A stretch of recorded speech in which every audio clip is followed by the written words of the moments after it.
এক রাজামশাইয়ের হাঁসের গোস্ত খেতে ইচ্ছা করল।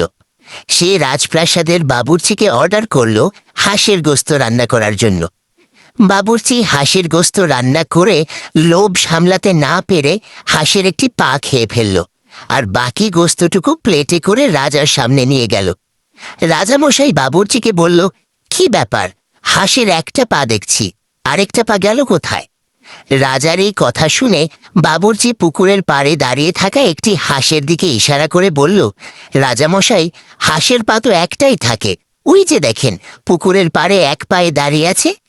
রাজামশাই দেখলেন হাঁসটি এক পা গুটিয়ে দাঁড়িয়ে আছে, তাই রাজা বুদ্ধি করে হাতে তালি দিলেন। এদিকে হাতে তালির আওয়াজ শুনে হাঁসটি গুটিয়ে রাখা পা বের করে দৌড় দিল। রাজা তখন বলল, দেখেছ বাবুর্চি, হাঁসের পা একটি নয়, দুইটি। বাবুর্চি বলল, রাজামশাই, আমি যদি আগেই জানতাম হাতে তালি দিলে হাঁসের আরেকটা পা বের হয়, তাহলে আমি রান্না করার আগেই হাতে তালি দিয়ে হাঁসের আরেকটা পা বের করে নিতাম।